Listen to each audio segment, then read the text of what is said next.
Al Jazeera podcasts. Today, academic freedom is under attack in the United States. The idea that not everyone is paying intense attention to it terrifies me because this is the beginning of a reign of terror. With detentions, federal funding under review, and some professors even leaving the country voluntarily, is a brain drain already underway. I'm Kevin Hirten, and this is The Take.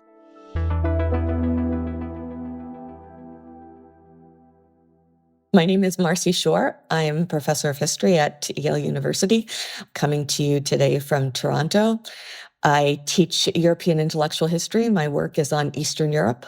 I was trained as a Slavicist. So, Marci, thank you for joining us on The Take. You've been a professor of history at Yale for almost 20 years, which is just a dream job for many academics in the U.S. So now you, along with two other Yale professors, including your husband, Timothy Snyder, are taking a new job at the University of Toronto later this year. Walk me through that decision. Was there a moment you realized that it was time to leave Yale? It was a complex family decision. Let me first say that I have loved teaching at Yale. I've been tremendously privileged to be at that institution. It's not an unusual thing for academics to change institutions. In that sense, it does not feel as radical to me as it apparently seems to feel to many people. The offers at University of Toronto were quite special. Right. So it's a particularly good match, I think, both for me and for Tim, with a real commitment to both to the highest standards of scholarship, but also to reaching out into real life and into the real world.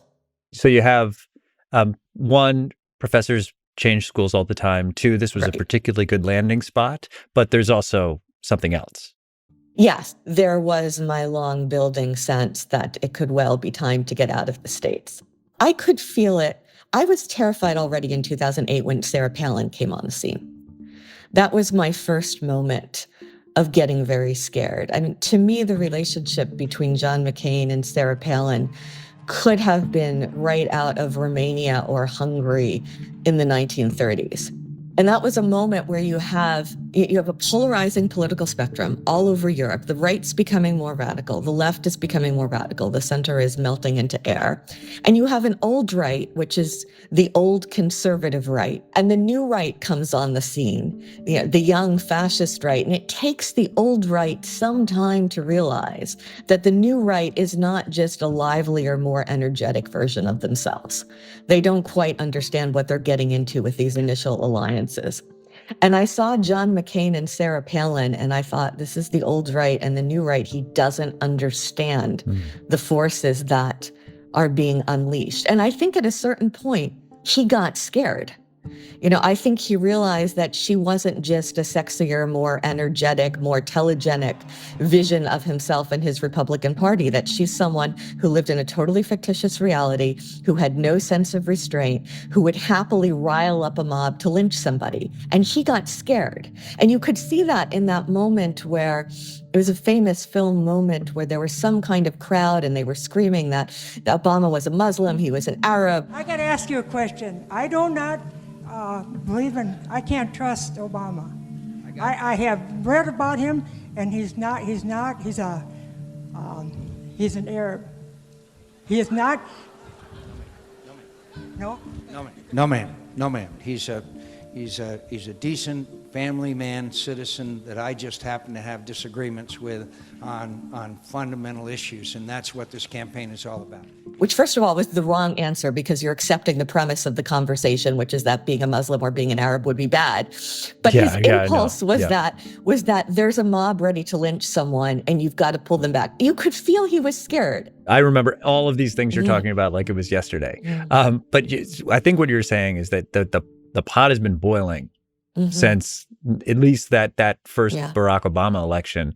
And it's been boiling and boiling and boiling. What was the moment, though, that actually exploded the pot that you said, okay, I got to get out of here? It's a good question. There have been so many different moments. But there was that first or second Republican primary debate in 2015, when Trump suddenly pulled out of the air that vaccinations cause autism. Autism has become an epidemic. 25 years ago, 35 years ago, you look at the statistics, not even close. It has gotten totally out of control. I am totally in favor of vaccines, but I want smaller doses over a longer period of time.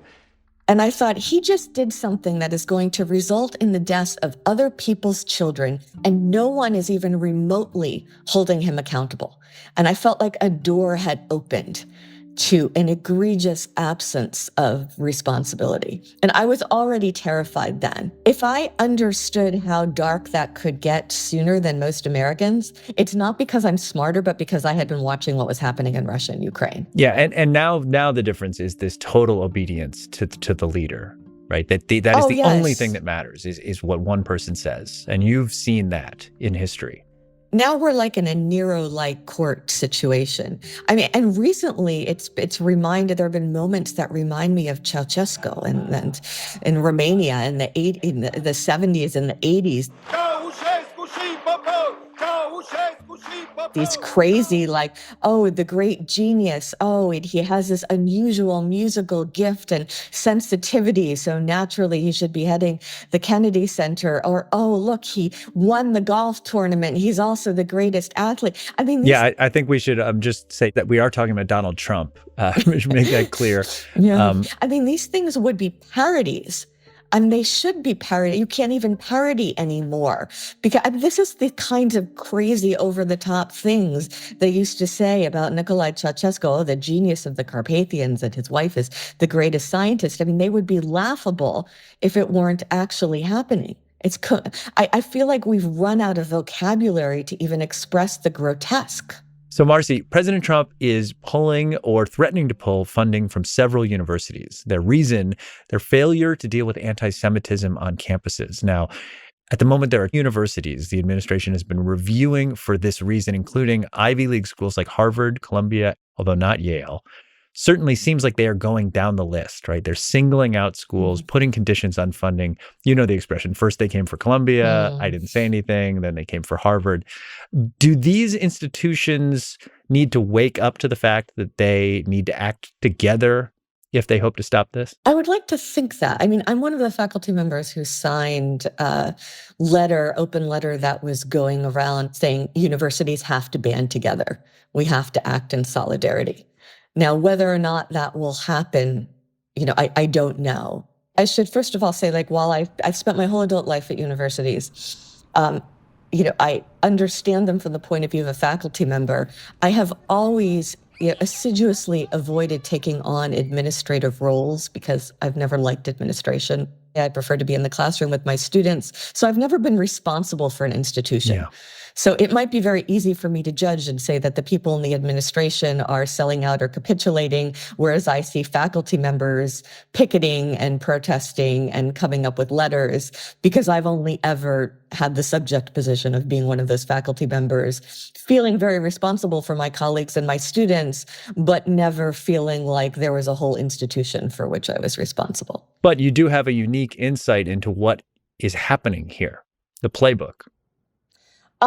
Yes. And I have to say, the thing of the many things that terrify me the most, first of all, the pretext of anti-Semitism is so ostentatiously cynical and disingenuous that one doesn't, it doesn't even seem that one should have to explain that. I mean, I also signed an open letter that was explicitly only for Jewish faculty, saying not in our name. And I very rarely publicly engage explicitly as a Jew, but in this case, it seemed very important to me because I felt like this administration was using a completely disingenuous and cynical pretext of ostensibly protecting Jews from anti-Semitism, as a justification for abusing other people's rights. Yes. And I thought, if Jews allow that to happen, if we accept that cynical, disingenuous, and clearly not true and not effective, and allow other people's rights to be abused, we've morally bankrupted ourselves. Yes, it seems like it's about Palestine, but it's also not about Palestine. Clearly, this is particular speech that is being targeted in a way that is almost without precedent, at least I can tell. But it's also a useful pretext for punishing political opponents. What is it about this issue, anti-Semitism? Why is this the blunt instrument of choice here? I think purely for opportunistic reasons. I mean, my own reading of Trump is that, this is somebody with no principles whatsoever. I don't think he has any real beliefs in anything other than his own undisguised narcissism. And there's no category, there's no real ontological difference between truth and lies. There's no distinction between right and wrong. It's advantageous or disadvantageous to him. But then there's my intuition that I have much more specifically as a historian of Eastern Europe, as a historian of the Soviet Union, that this is a provocation. And provocation not in the sense really in which we use this word in English, but in the Russian sense of provokatsiya, as in a complicated manipulative game that the powers that be or the secret police are playing in order to turn various groups against one another and do something that's to their own advantage. Wow. It's always deceptive. And I thought, okay, Jews are used as the idea of protecting Jews is a pretext for abusing the rights of other people. Then when people get, infuriated that their rights are being abused, that anger can then be directed against the Jews, who can then be scapegoated for the abuses of an abusive regime. And there's nothing that this regime would relish more than watching that happen. Wow. I feel like it's a setup. We have to see that this is a setup. It also divides the opposition. Yes, very well. I was like, for Trump, it really is all a game. I don't think there are any beliefs. He doesn't care about Jews. He doesn't care about Palestinians. He doesn't care about anybody besides himself. You're just looking into this abyss of moral nihilism. And when you have someone for whom nobody else's lives mean anything at all, then they have a free hand. Then there are no constraints. We'll have more with Marci after a break. Marci, I'm going to run through some names here. Mahmoud Khalil, Badr Kansuri, Rumeysa Ozturk. These are people connected to U.S. universities who are in U.S. immigration detention and facing deportation. And there are even more that authorities have tried to arrest, but they haven't. They are all foreign nationals here legally and to varying degrees been involved in pro-Palestinian activism. At least they're accused of doing so. Tell me why people should be paying more attention to this issue, and if you think these arrests are about something bigger than just these individuals or just this cause. The idea that not everyone is paying intense attention to it terrifies me, because this is the beginning of a reign of terror. The idea that you just take people off the streets. You've got a bunch of masked guys who grab a woman like this graduate student at Tufts and just disappear her.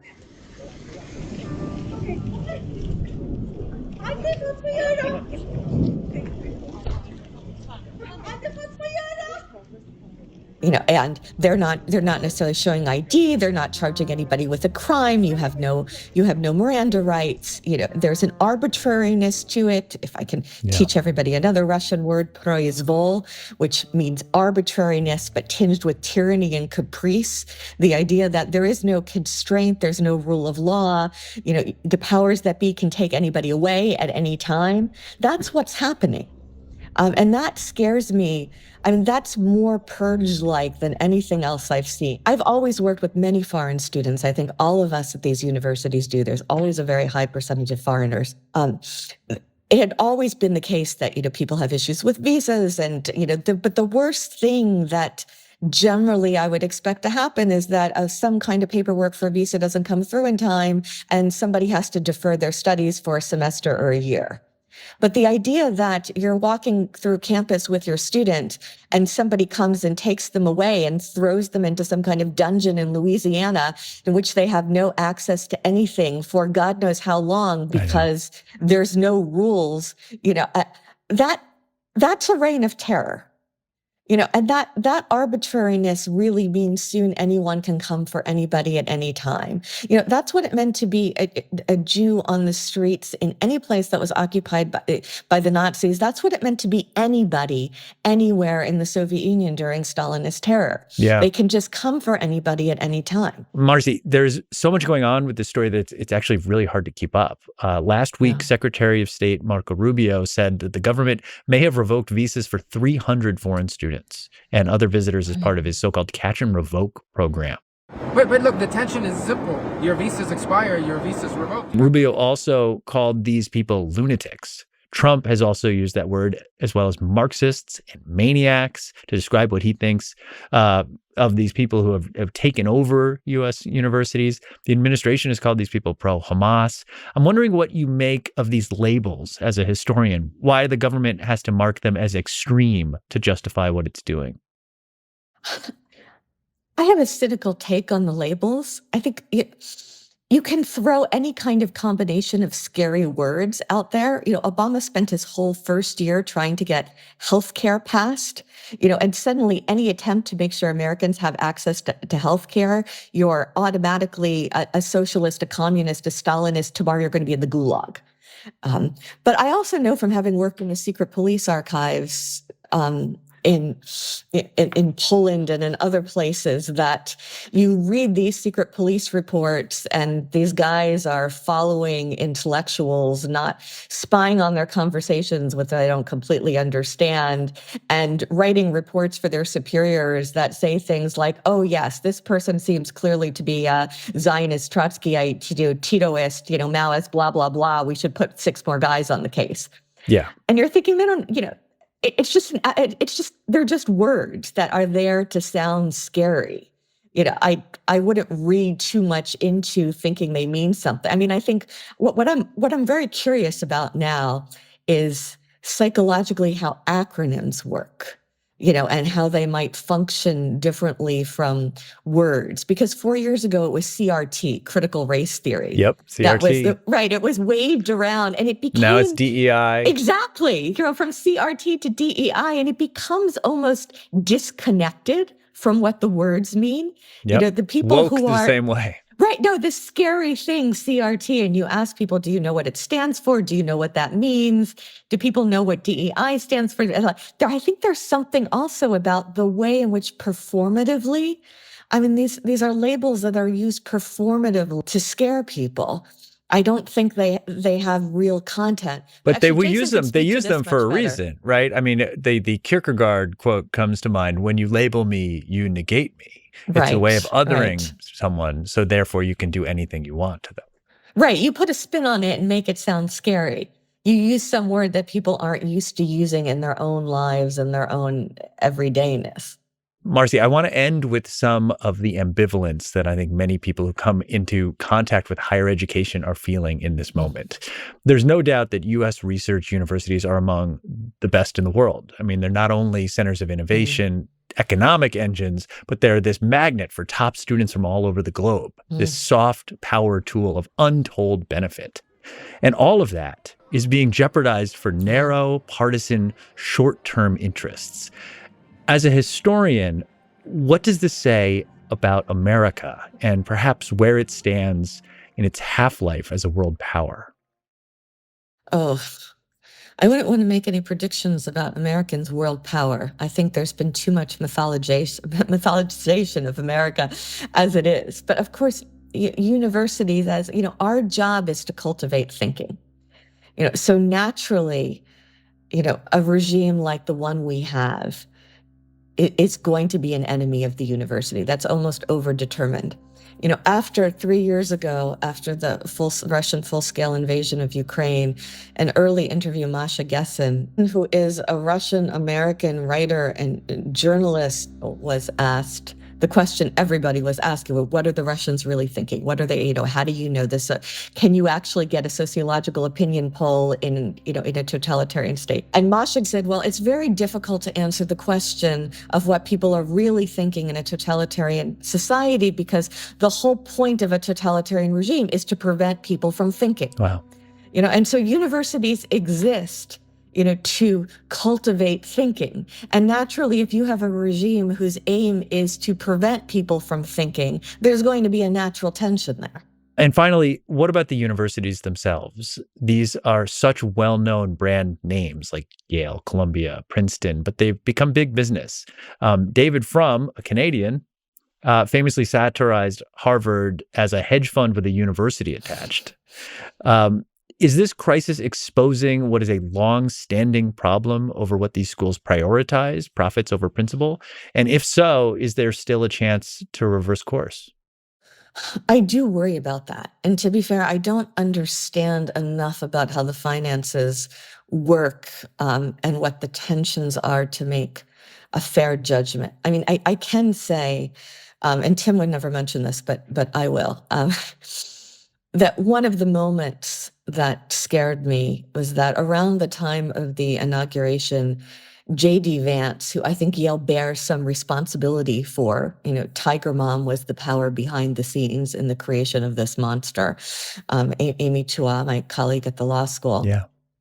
J.D. Vance tweeted around the time of the inauguration that Tim, my husband, who's a historian at Yale, was an embarrassment to Yale. Now, I don't care what J.D. Vance thinks per se, but what scared me was that Yale did not publicly respond. Yale didn't speak up in Tim's defense. And I know very well, that it was not because they prefer Vance to Tim or respect Vance more than Tim, or don't love Tim. I mean, they went through enormous amounts of trouble to persuade us to stay. I think it's because they were scared. I think the administration was scared. I think a lot of my colleagues were scared. And that is what happens most of the time in authoritarian, totalitarian takeovers. Most people, most of the time, get scared, not irrationally. It's rational to be scared. And so they lower their heads and get in line. And that's terrifying. Right. So fear is the weapon of choice. Yes. And it's an excellent weapon. It's very effective. What is the antidote? That's a good question. You need enormous amounts of courage, and I feel hypocritical saying that because I'm not a physically courageous person. But Masha Gessen, to mention again, also a few weeks ago in the New York Times, wrote a very good column about this based on the experience of the Soviet experience, which is a case I know not from having lived in the Soviet Union, but from having studied it quite intimately. And they said at any given moment, it's always rational for an individual to make a compromise with violent power, with frightening power. There are always good reasons why any individual act of resistance could not measure up against the cost to the individual and very likely the cost to other people. You're responsible not just for yourself, you're responsible for maybe elderly parents, for your children, for your students. But what is rational at an individual level collectively is what makes tyranny possible. It's the accumulation of all those compromises. Wow. Okay. Marci, thank you for coming on The Take today. Oh, thank you so much for inviting me. And that's The Take.